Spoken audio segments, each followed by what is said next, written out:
GOP convention. Trump speech is grand finale of wacky, wild week. It's D-Day in Cleveland. The Donald Day, that is, when the newly minted Republican nominee for president delivers his primetime acceptance speech and closes out the convention. There is much on the line for Donald Trump, including whether he can overcome the herky-jerky of the last 3 days by not making any more unforced errors and maybe even delivering the performance that ticks the needle upward on the presidential image meter. We'll be here with all the best highlights as they happen. Here's the rundown so far: like his usual stump speech, his convention address includes more than a few lofty, surely hyperbolic, promises, according to excerpts released by his campaign. Americans watching this address tonight have seen the recent images of violence in our streets and the chaos in our communities. Many have witnessed this violence personally. Some have even been its victims, Trump's speech says. I have a message for all of you. The crime and violence that today afflicts our nation will soon come to an end. Beginning on January 20, 2017, safety will be restored. That would be Inauguration Day for the next President of the United States. OK. Trump also will assert that he is certain what President Obama thinks now about his appointment of now-presumptive Democratic nominee Hillary Clinton as Secretary of State. I am certain it is a decision he truly regrets, his speech says. Her bad instincts and her bad judgment, something pointed out by Bernie Sanders, are what caused many of the disasters unfolding today. He goes on to tick off problems at home and abroad, from poverty to war and destruction, and says they will continue as long as the country relies on the same politicians who created them and who will not put America first.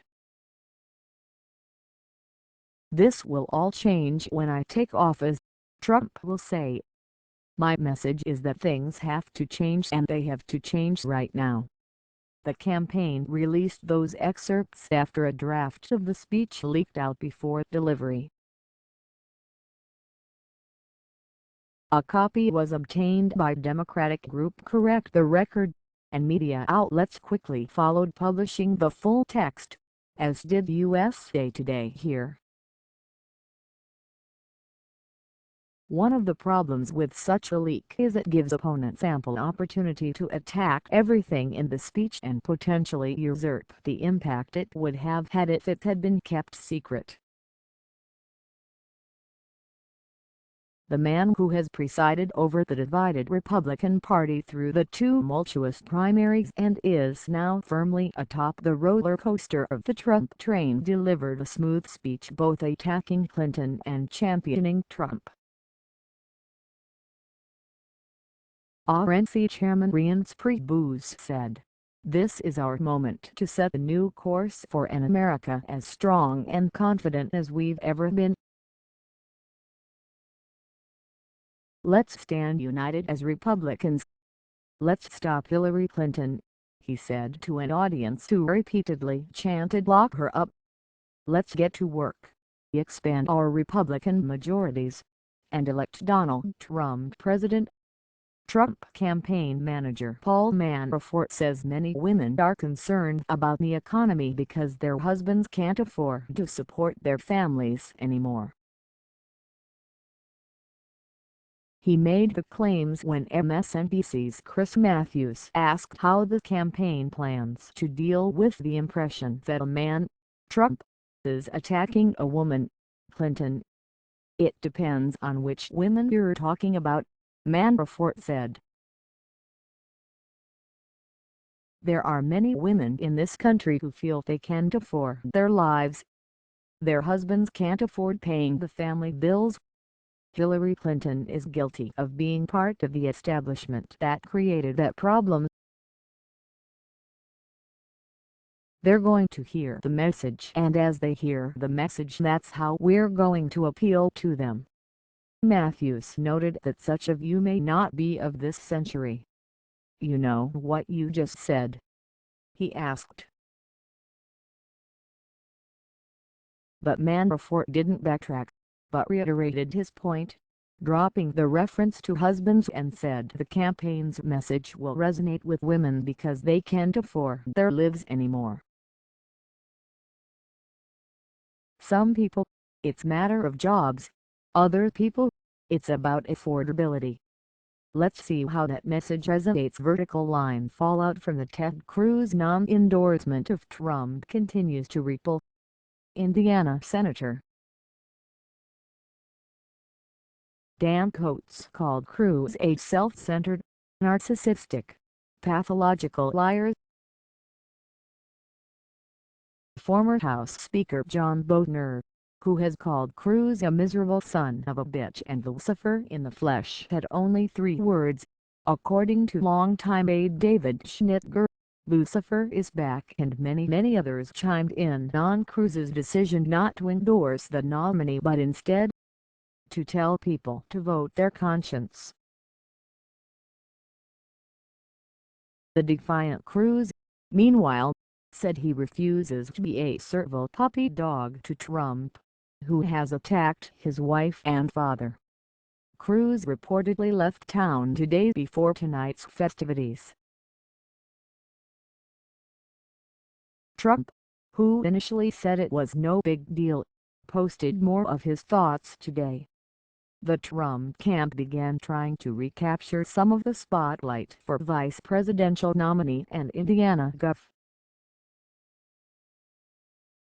Mike Pence, whose speech Wednesday was overshadowed by the Cruz commotion.